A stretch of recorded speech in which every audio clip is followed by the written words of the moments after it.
குடும்ப ஆசீர்வாத கூட்டத்துக்கு வந்திருக்கிற உங்கள் யாவரையும் நான் ஆண்டவராகிய இயேசுவின் நாமத்தில் அன்போடு கூட வாழ்த்தி வரவேற்கிறேன். சோஷியல் மீடியாவின் மூலமாய் பார்க்கிற அருமை சகோதர சகோதரிகளுக்கும் என் அன்பின் வாழ்த்துதலை இயேசுவின் நாமத்தில் கொண்டு வருகிறேன். பிரியமான அன்பு சகோதரனே சகோதரி, இன்றைக்கி அநேக குடும்பங்களில் பலவிதமான குழப்பங்கள், பலவிதமான பிரச்சனைகள் நிறைய நிலவுகிறதை நாம் பார்க்கிறோம். குடும்பங்களிலே பிரச்சனை வந்துட்டாக்கா சில இடங்களில் பாருங்கள் பஞ்சாயத்து பண்ண ஆரம்பிச்சிடறாங்க, சில இடங்களில் பிரித்து விட்டுறணும்னு நினைக்கிறாங்க, சில இடங்களில் பார்த்தீங்கன்னு சொன்னீங்கன்னாக்கா கோர்ட்டு கேஸுன்னு அலையிறாங்க. இப்படி பல விதங்களிலே குடும்பங்கள் பாதிக்கப்பட்டு இந்த நாட்களிலே, கடைசி நாட்களிலே இப்படிப்பட்ட சூழ்நிலைக்குள்ளாய் தள்ளப்படுகிறது. பிரியமான அன்பு சகோதரனே சகோதரியே, குடும்பங்களை ஆசீர்வதிக்கிறவர் தான் நம்முடைய தேவன். ஹல்லேலூயா. குடும்பங்கள் மேலே அவர் அன்பு வைத்திருக்கிற தேவன் தான். பாருங்கள், அதுக்கு தான் ஆண்டவர் மனிதன் தனிமையாக இருப்பது நல்லதல்ல, ஏற்ற துணையை உண்டாக்குவேன் என்று சொல்லி கர்த்தர் குடும்பங்களை உண்டாக்கினார். ஆனால் அந்த குடும்பங்களில் பிரச்சனை கொண்டு வருகிறவன் சாத்தான். பாருங்கள், சில இடங்களில் பார்த்தீங்கன்னாக்கா அநேக இடங்களில் பிசாசினால் குடும்பங்கள் பீடிக்கப்பட்டிருக்கிறது. பில்லி சூனியை கட்டினாலே ஒரு குடும்பமே அழிந்து போகிறதை பார்க்கிறோம். கணவன் மனைவிக்குள்ளாய் பிரிவினைகள் வந்துடுது, அவங்க இருக்கிற ஆசீர்வாதங்கள் எல்லாம் திருடப்பட்டு விடுகிறது, சமாதான குலைச்சல் உண்டாகி விடுகிறது, அந்த இடத்துல பயம் நெருக்கம் வந்து விடுகிறது. அநேக குடும்பங்கள் அப்படியாய் பாதிக்கப்பட்டிருக்கிறது. பிரியமான அன்பு சகோதரனே சகோதரியே, குடும்பங்களை ஆசீர்வதிக்கிற தேவன் நம்முடைய தேவன். குடும்பங்களை பிரித்து அதை அவமானப்படுத்துகிறவன் சாத்தான் என்பதை நாம் அறிந்து கொண்டிருக்கிறோம். இன்னைக்கு அன்பான அன்பு சகோதரனே சகோதரியே, இந்த நாளிலே கூட நான் உங்களுக்காக ஜெபிக்கும் பொழுது கர்த்தர் கொடுத்த வார்த்தைகளை நான் உங்கள் மத்தியிலே கொண்டு வந்து நான் உங்களுக்காக நான் ஜெபிக்க விரும்புகிறேன். வாசித்து பார்க்கலாம்.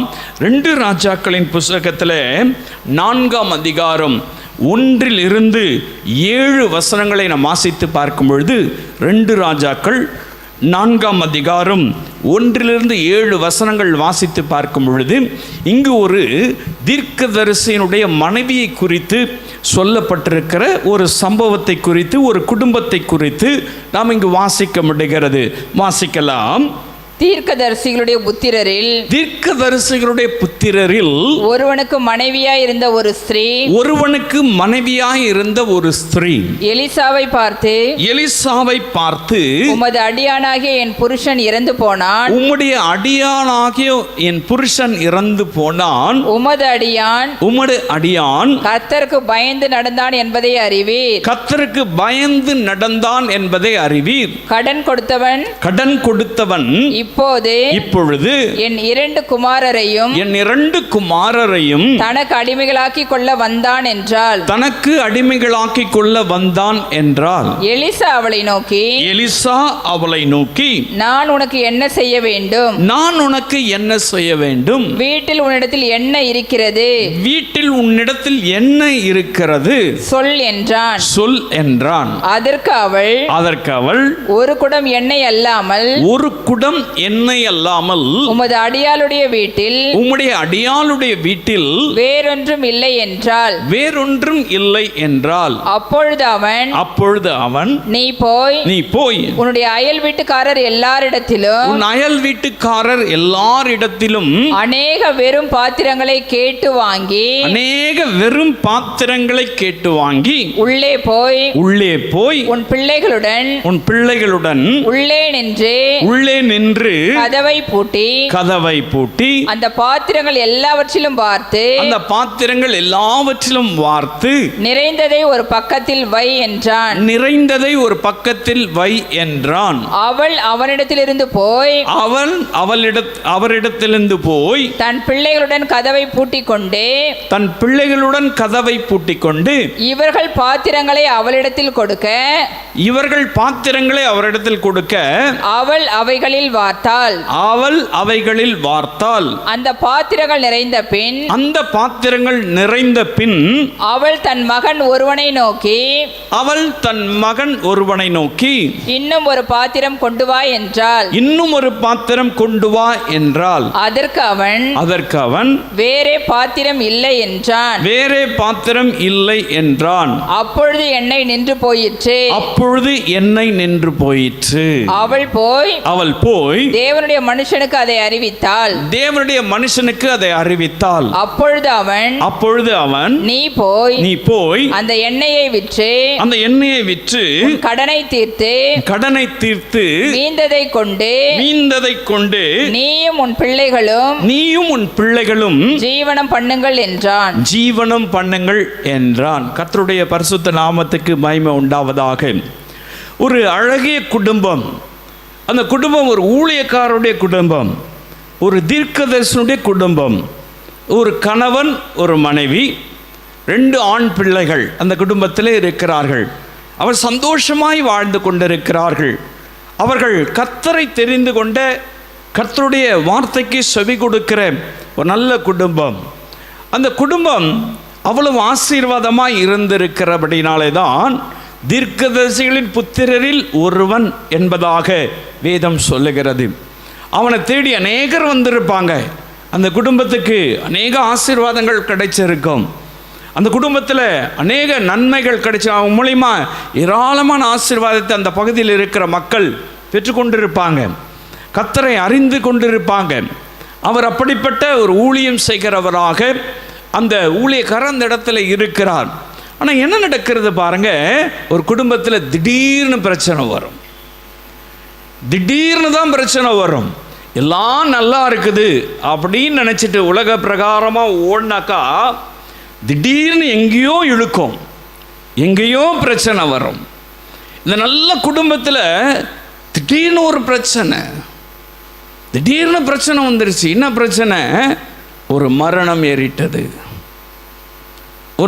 நேரிட்டது. வசனம் 1 வாசித்து பார்த்தீங்கன்னாக்கா வாசிக்கலாம். தீர்க்கதரிசிகளுடைய புத்திரில் ஒருவனுக்கு மனைவியாய் இருந்த ஒரு ஸ்திரீ, தீர்க்கதரிசிகளின் புத்திரரில் ஒருவனாயிருந்த மனைவியாயிருந்த ஒரு ஸ்திரீ. கொஞ்சம் நிறுத்தி வாசிங்க. எலிசாவை பார்த்து உமது அடியானாகி என் புருஷன் இறந்து போனான். பாருங்க, எலிசா என்று சொல்லுகிற தீர்க்கதரிசி அந்த ஊருக்கு வரார். அந்த ஊருக்கு வந்த உடனே இந்த அம்மா அந்த ஊழியக்காரர்கிட்ட போய் சொல்றாங்க, இந்த தீர்க்கதரிசியா என்னுடைய ஊழியக்காரர் இருந்தார், என்னுடைய கணவர் இருந்தார், திடீர்னு என் குடும்பத்தில் ஒரு பெரிய இழப்பு வந்துடுச்சு, மரணம் வந்துடுச்சு அப்படின்னு போய் சொல்கிறாங்க. எனக்கு அன்பான அன்பு சகோதரனே சகோதரியே, எல்லா குடும்பங்களிலும் ஏதோ ஒரு துக்கம் இருக்க தான் செய்யுது, ஏதோ ஒரு பிரச்சனை இருக்க தான் செய்யுது. யாரையோ இழந்து தான் நம்ம இருக்கிறோம். இழப்பு என்பது நிரந்தரமானது கிடையாது. அதை ஆண்டவர் மீட்டு கொடுக்கிறவராயிருக்கிறார். அதை ஆண்டவர் வேறு விதங்களிலே நமக்கு திருப்பி கொடுக்கிறவராய் இயேசு இருக்கிறார். இந்த குடும்பத்தில் பெரிய இழப்பு. 2 பிள்ளைங்களும் வேலைக்கு போகலை, இந்த அம்மாவும் வேலை செய்யலை. அடுத்த நாள் என்ன செய்யுதுன்னு தெரியல. அப்படிப்பட்ட ஒரு நிலைமைக்கு தள்ளப்பட்டிருக்கிறாங்க. அவ்வளோ பெரிய குழப்பம், அவ்வளோ வேதனை அந்த குடும்பத்துக்குள்ளாய் வந்துடுச்சு. உங்கள் வாழ்க்கையில் கூட ஏதோ ஒரு இழப்பு நிமித்தமாக பிரச்சனையோடு கூட நீங்கள் வந்திருக்கலாம். ஏதோ ஒரு குழப்பத்தின் மத்தியில் நீங்கள் வந்திருக்கலாம். ஐயோ என்ன செய்வது என்று சொல்லி தெரியாமல் நீங்கள் திக்குமுக்காடலாம். எப்படி எலிசாவை தேடி போனார்களோ அப்படி ஊழியக்காரர்களை தேடி நீங்கள் வந்திருக்கலாம். தேவனுடைய வார்த்தை கேட்க நீங்கள் வந்திருக்கலாம். பிரியமான அன்பு சகோதரனே சகோதரியே, ஆண்டவர் ஏன் இந்த காரியத்தை செய்தார்? அவரிடத்துல கேள்வி கேட்க முடியாது. அது ஊழியக்கார குடும்பம் தானே, அவர் ஒரு தீர்க்கதரிசி தானே, ஏன் அதை செய்யணும் அப்படின்னு சொல்லி ஆண்டவரை பார்த்து ஒருவனும் ஒரு கேள்வியும் கேட்க முடியாது. எந்த இழப்புகள் வந்தாலும் அதை ஏற்றுக்கொள்ளக்கூடிய மனப்பக்குவம் ஒரு குடும்பத்துக்கு இருக்க வேணும். ஒரு குடும்பத்தில் எல்லாம் எல்லாம் போதுமான அளவுக்கு இருக்கிறது என்ற நிலைமையில் இருந்தாலும் ஏதோ ஒரு விதத்தில் ஏதோ ஒரு சின்ன இழப்புகள் நமக்கு நேரிட தான் செய்யும்.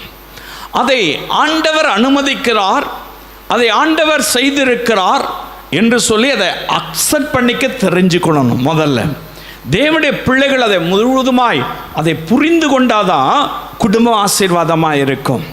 குடும்பங்களிலே சின்ன ஒரு அட்ஜஸ்ட்மெண்ட் இல்லாததுனால இன்னைக்கு பிரிஞ்சு போய் கிடக்கிறது.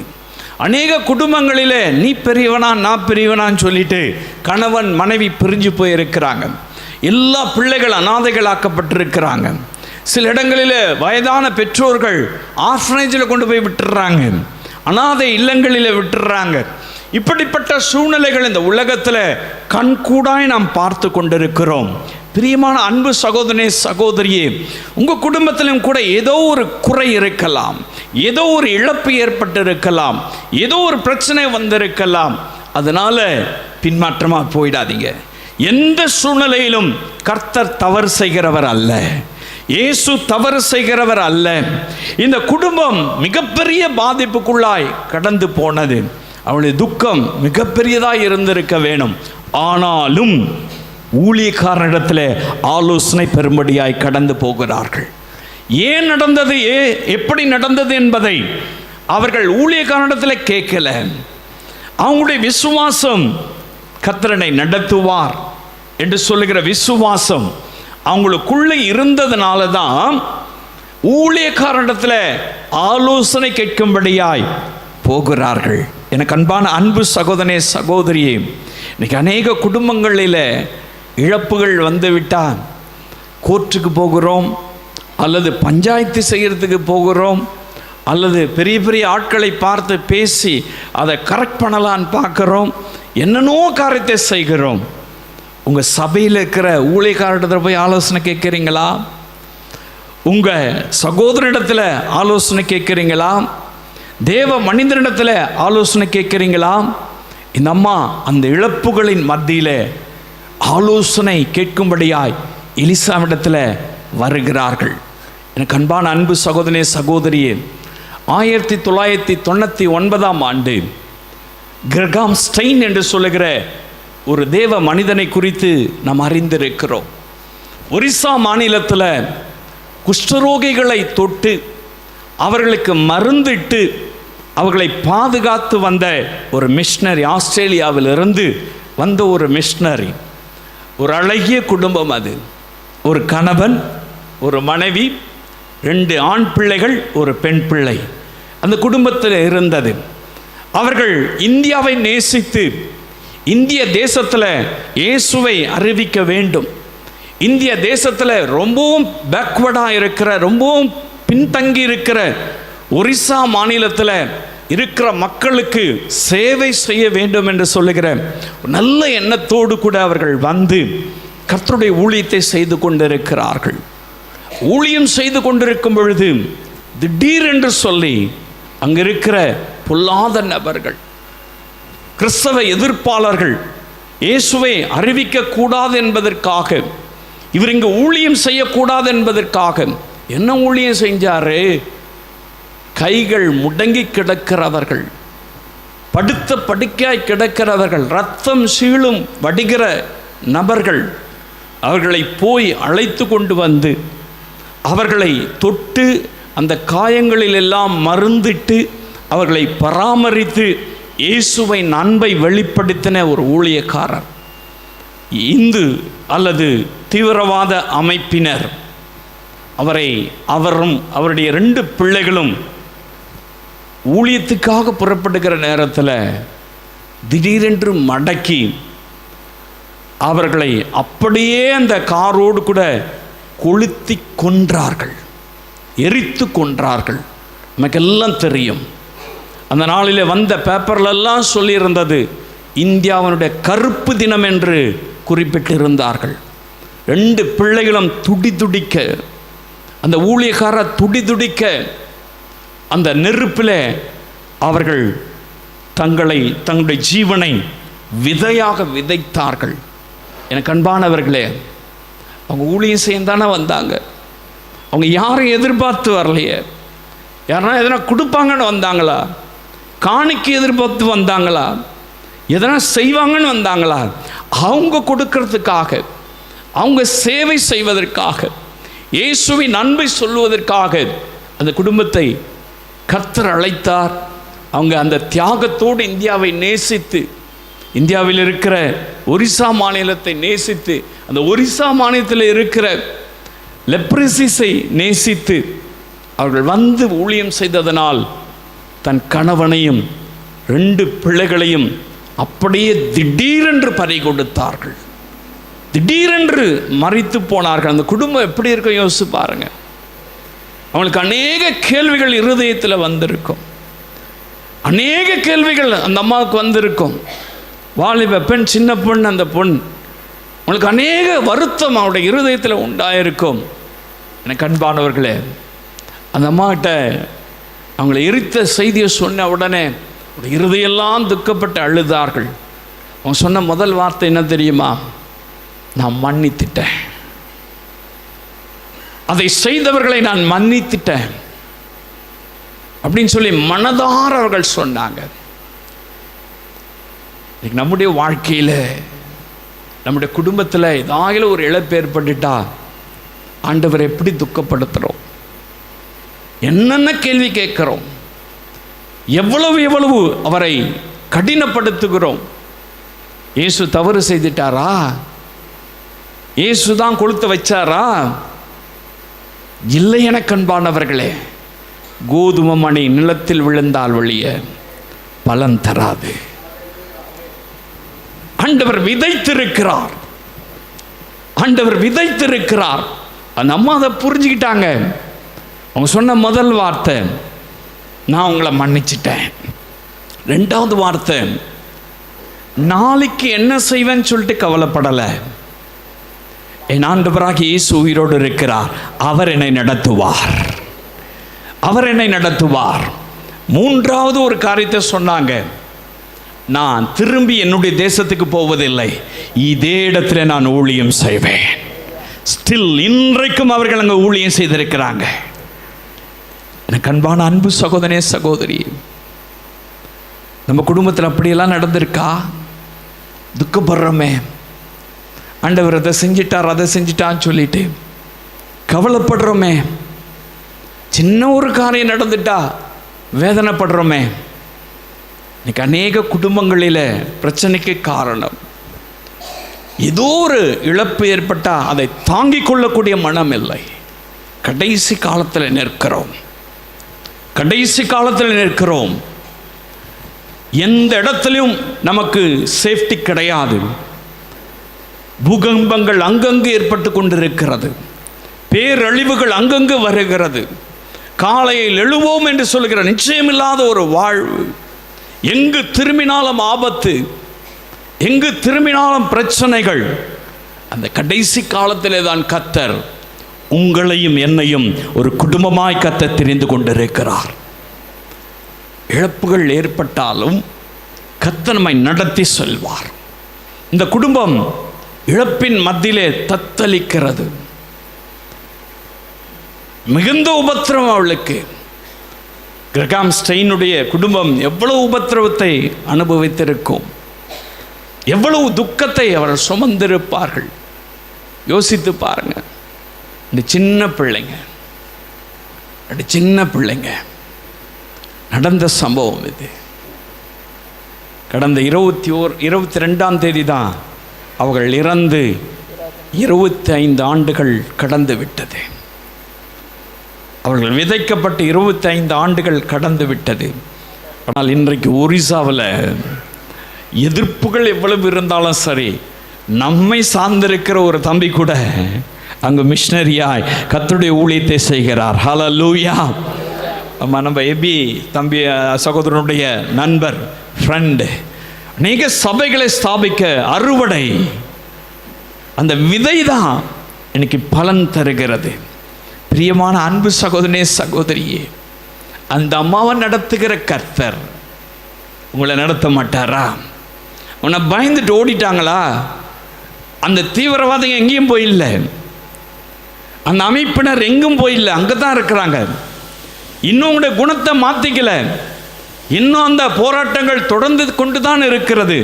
நல்ல ஒரு சகோதரி வாலிப பெண்ணை வைத்துக்கொண்டு அதே இடத்துல இன்னைக்கு அநேகருக்கு ஆசீர்வாதமாய் கர்த்தர் வைத்திருக்கிறார், சாட்சியாக வைத்திருக்கிறார், ஆண்டவருடைய நாமத்தை மகிமைப்படுத்த வைத்திருக்கிறார். பிரியமான அன்பு சகோதரனே, சகோதரி, குடும்பங்களில் இன்னைக்கு நீங்க சாட்சியா இருக்கீங்களா? ஏதோ ஒரு பிரச்சனை வந்துட்டாக்கா பின்மாற்றமா போயிடும்ல. ஆண்டவர் ஆசீர்வதிக்கிறவர் தான் பார்க்கிறோம், ஆண்டவர் எல்லாத்துக்கும் கொடுக்கிறவர் தான் பார்க்கிறோம். கொடுக்கிறவரும் அவர்தான், எடுக்கிறவரும் அவர்தான். எல்லாம் அவருக்கு உரிமை உண்டு, எல்லா காரியத்திலும் அவருக்கு உரிமை உண்டு. இதை புரிந்து கொண்ட குடும்பம் தான் ஆசீர்வாதமான குடும்பம். இதை நீங்கள் புரிந்து கொள்ள வேண்டும் தேவ பிள்ளைகள். இனி ஊழியம் செய்யக்கூடிய நாட்களிலே, நீ ஆண்டவருடைய நாமத்தை மகிமைப்படுத்தக்கூடிய நாட்களிலே சும்மா போய் ஊழியம் செய்ய முடியாது, சும்மா போய் சுவிசேஷம் சொல்ல முடியாது. சபையா போகணும், குடும்பமா போகணும், குடும்பமாய் ஊழியம் செய்யணும். வருமானத்தை எதிர்பார்த்துட்டு உட்கார்ந்து இருக்கிற கடைசி காலம் அல்ல, கடைசி காலத்தில் நாம் இருக்கிறோம். வருமானத்தை எதிர்பார்த்து ஏதோ சஃபிசிகேட்டடாக வாழ்ந்துட்டு போகிற வாழ்க்கையை கர்த்தர் நமக்கு கொடுக்கவில்லை. நம் ஆசீர்வாதமாக இருப்பது தான் கர்த்தருடைய விருப்பம். அதே சமயத்தில் ஆண்டவர் குடும்பங்களிலே சில காரியங்களை அனுமதிப்பார். அதை ஏற்றுக்கொள்ளக்கூடிய மனம் நமக்கு எப்பவுமே ஆயத்தமாக இருக்கணும். ஹல்லேலூயா. இயேசு சீக்கிரமாய் வரப்போகிறார். குடும்பம் ஆயத்தமாக இருக்கணும் அப்படியே ஊழியத்தை செய்யறதுக்கு. அப்படியே ஊழியத்தை செய்யறதுக்கு இன்னைக்கு அநேக குடும்பங்கள் பாருங்க, எல்லா ஆசீர்வாதத்தை ஆண்டவரிடத்துல பெற்றுக்குவாங்க, ஆனால் ஊழியம் செய்ய மறுப்பாங்க, ஊழியம் செய்யறதுக்கு முன் வர மாட்டாங்க, இயேசுவை அறிவிப்பதற்கு முன் வர மாட்டாங்க. ஏன்னா இந்த காலத்தில் அடிப்பாங்களே, இந்த காலத்தில் விரட்டி விட்டுருவாங்களே, இந்த காலத்தில் இயேசுவை பற்றி சொல்ல முடியாத பயம், ஏதோ ஒரு பயம். குடும்பமாக ரட்சிக்கப்பட்டிருக்கீங்கள்ல, குடும்பமாக ஆண்டவரை ஏற்றுக்கொண்டிருக்கீங்கள்ல, இந்த கடைசி காலத்தில் சுவிசேஷம் சொல்லாவிட்டால் நமக்கு ஐயோ என்று வேதம் சொல்லுகிறது. சுவிசேஷம் சொல்லணுங்க. ஒரே சபையில் நான் எப்பவுமே சொல்லுவேன், ஒரு சபையில் 5 வருஷத்துக்கு மேலே நீ உட்கார்ந்துருக்க கூடாது. சபையில் இருங்க, நீ ஊழியக்காரனாய் மாறணும், நீ சுவிசேஷம் சொல்லுகிறவனாய் மாறணும், நீ சத்தியத்தை சொல்லுகிறவனாய் மாறணும். உட்கார்ந்து ஒரே இடத்துல பெஞ்சை தேய்க்கிறதுக்கு கர்த்தர் நமக்கு ரட்சிப்பை கொடுக்கவில்லை, நமக்கு அபிஷேகத்தை கொடுக்கவில்லை, கிருபைகளை கர்த்தர் கொடுக்கவில்லை. குடும்பமாய் ஆசீர்வாதத்தை பெற்ற நாம் சில இழப்புகள் வந்தாலும் ஆண்டவருடைய ஊழியத்தை செய்வதற்கு எவ்வளவு முயற்சி எடுத்திருக்கிறோம், என்ன ஊழியம் செய்கிறோம். கண்பானவர்களே, ரொம்ப ஈஸியான ஊழியத்தை சில செஞ்சிருவாங்க. சில அமைப்பு, சில சில சில ஊழிய ஸ்தாபனங்கள் அப்படியே சொல்லப்பட்டிருக்கிறது, போ அல்லது அனுப்பு. நம்மளால போக முடியாதுப்பா, நம்ம அனுப்பிடலாம், நம்ம அனுப்பிடலாம். ரொம்ப ஈஸியாக இருக்குல்ல? இனி எந்த காலம் அல்ல, போ அல்லது அத்துடன் நீயும் கூட போய் ஊழியம் செய். போ அல்லது அனுப்பு அப்படின்னாக்கா நம்ம கொடுத்துடலாம் அப்படின்னு. கொடுக்கறதோட நீ ஊழியமும் செய்யணும். இந்த கடைசி காலத்தில் இருக்கிறோம். கொடுக்கறதோட நீ ஊழியமும் செய்யணும், கொடுக்கவும் செய்யணும், அட் த சேம் டைம் ஊழியமும் செய்யணும். இன்னைக்கு அநேக குடும்பங்கள் ஏன் ஆசீர்வாதம் இல்லை? ஆண்டவருடைய ரட்சிப்பை பெற்றுக்கொள்ளுகிறோம், சுகத்தை பெற்றுக்கொள்ளுகிறோம், விடுதலை பெற்றுக்கொள்ளுகிறோம், ஆனால் குடும்பம் சுவிசேஷம் அறிவிப்பதற்கு முன்பதாக வரவில்லை. சுவிசேஷம் அறிவிக்க வேண்டிய கட்டாயத்துக்குள்ளாய் இன்றைக்கு குடும்பங்கள் தள்ளப்பட்டிருக்கிறது. நீங்க குடும்பங்களிலே சுவிசேஷ பாரம் இல்லை. மிஷனரி பாரம் இல்லை. வருடத்தில் ஆண்டவர் சொல்லி இருக்கிறார், மிஷனரிகளுக்கும் ஊழியக்காரர்களுக்கும் மிகுந்த உபத்திரவங்கள், ஒருவரும் கேட்க முடியாத நிலைமை. சமீபத்தில் டெல்லியிலே நான் பார்த்தேன் ஒரு சம்பவத்தை. சபைக்குள்ளாக பெரிய பெரிய பட்டா கத்திகளை கொண்டு வந்து மிரட்டி அவர்களை வெட்டும்படியாய் வருகிறார்கள். ஒரு சபைக்குள்ளாய் புகுந்த அந்த நிலைமை நடக்கிறது. பிரியமான அன்பு சகோதரனே, சகோதரி, உங்க சபைக்கு வராதுன்னு நினைக்காதீங்க. உங்க சபைக்கு வராதுன்னு நினைக்காதீங்க. எதையும் சந்திப்பதற்கு, ஆண்டவருடைய நாமத்தை மகிமைப்படுத்துவதற்கு குடும்பம் ஆயத்தமா இருக்கணும். கொடுக்கறது மாத்திரம் எதிர்பார்த்துட்டு உட்கார்ந்திருக்காதீங்க. ஆண்டவர் ஆசீர்வதிக்கிறவர். எல்லாவற்றிலும் ஒரு ஆசீர்வாதம் உண்டு. எடுப்பதிலும் ஆண்டவர் ஆசீர்வதிக்கிற தேவன். ஹல்லேலூயா. இங்க எடுத்துட்டார் ஆண்டவர் தீர்க்கதரிசிய. ஆனா அந்த குடும்பத்தை கர்த்தர் அந்த தேசத்திலேயே பணக்காரியாய் மாத்திட்டார். அவர்கள் எண்ணெயை வித்தாங்க, கடனை அடைச்சாங்க. அந்த கடன் அடைக்கப்பட்டது மாத்திரம் கிடையாது, அவங்க வாழ்நாள் எல்லாம் ஜீவிக்க முடியாது. கர்த்தர் அந்த தேசத்துல பெரிய பணக்காரியாய் மாத்திட்டார். இழக்கிறதுலையும் ஒரு ஆசீர்வாதத்தை கொடுக்கிறவர் கர்த்தர். கர்த்தரை நம்பலாம், அவர் ஒரு பொழுதும் உங்களை வெட்கப்பட விட மாட்டார். இயேசு உங்களை நடத்துறாரா? இயேசு உங்களை நடத்துறாரா? நீ ஊழியம் செய்றியா? என்ன ஊழியம் செய்றீங்க?